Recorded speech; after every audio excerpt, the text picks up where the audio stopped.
Lorsque l'on se blesse ou que l'on ressent une douleur, il est complètement normal de se demander ce qui s'est mal passé et comment éviter que cela arrive à nouveau. Dans la plupart des cas, cela se résume à une simple équation entre charge et capacité. Chaque tissu du corps humain a une certaine capacité. Si nous appliquons une charge plus importante que la capacité du tissu, il y a un risque plus important de blessure ou de douleur. Mais si nous appliquons cette charge lentement au fil du temps et donnons le temps au tissu de s'adapter à cette charge, nous devrions être confiants car la capacité de ces tissus augmentera lentement. Par exemple, les muscles deviendront plus forts, la densité osseuse augmentera, les tendons deviendront plus élastiques. Cependant, si nous appliquons la charge plus rapidement que le tissu n'est capable de s'adapter, nous sommes plus susceptibles de se blesser. Par exemple, si vous laissez tomber une brique sur votre pied, la charge est plus importante que la capacité et est appliquée soudainement. Il n'y a pas de temps pour l'adaptation. Bien que cet exemple soit amusant, ce que nous voyons le plus souvent est quelqu'un qui commence une nouvelle activité rapidement.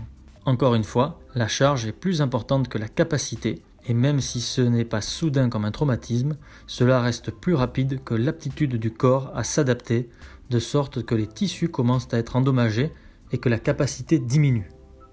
Dans les deux situations, la charge est appliquée plus rapidement que le tissu n'est capable de s'adapter. D'autre part, parfois nous sommes intelligents et nous gardons une routine d'entraînement ou une charge de course constante. Tout comme le stress, la maladie, la mauvaise nutrition, le manque de sommeil ou d'autres facteurs réduisent la capacité en entravant notre aptitude à récupérer de chaque séance d'entraînement et ainsi la capacité diminue. Cette capacité réduite nous laisse également plus vulnérables aux blessures. Ajoutez à cela que la douleur peut aussi être influencée par nos croyances, nos attentes, nos expériences passées, ainsi que par d'autres événements vécus dans nos vies. La plupart des blessures peuvent être attribuées à cette relation entre charge et capacité. Malheureusement, beaucoup de personnes pensent que leur douleur est due à un problème biomécanique, comme une asymétrie anatomique ou un faux mouvement. Par exemple, une jambe plus courte, des pieds plats, une non-activation des fessiers, un sacrum déplacé, etc. Ces facteurs ont été étudiés et les conclusions sont que beaucoup n'existent pas. De ceux qui existent, ils peuvent conduire à des contraintes plus élevées sur certains tissus, mais ils ne jouent qu'un rôle mineur dans la douleur ou dans la blessure. Le fait est que si vous donnez le temps à l'organisme de s'adapter, la blessure et la douleur sont peu probables, même si l'on n'est pas anatomiquement parfait ou que l'on ne bouge pas correctement. Si vous avez déjà regardé les Jeux paralympiques, vous réalisez rapidement que l'homme est capable de réaliser des performances de haut niveau tout en possédant d'importantes asymétries et compensations tant que vous donnez le temps au corps de s'adapter aux charges.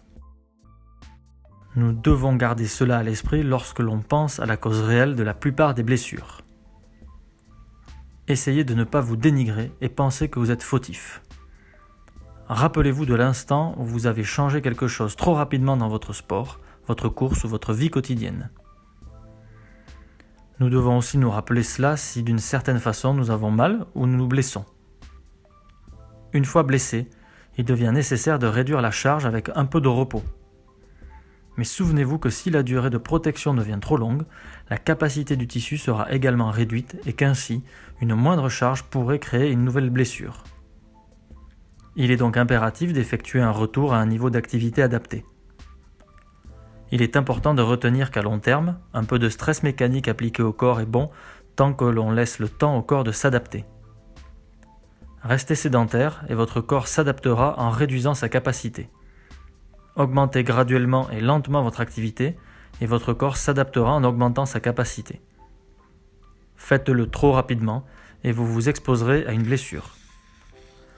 Mais si vous vous souvenez des concepts de charge et de capacité et de l'adaptation des tissus, vous êtes sur la voie pour comprendre la cause principale de la plupart des douleurs et des blessures.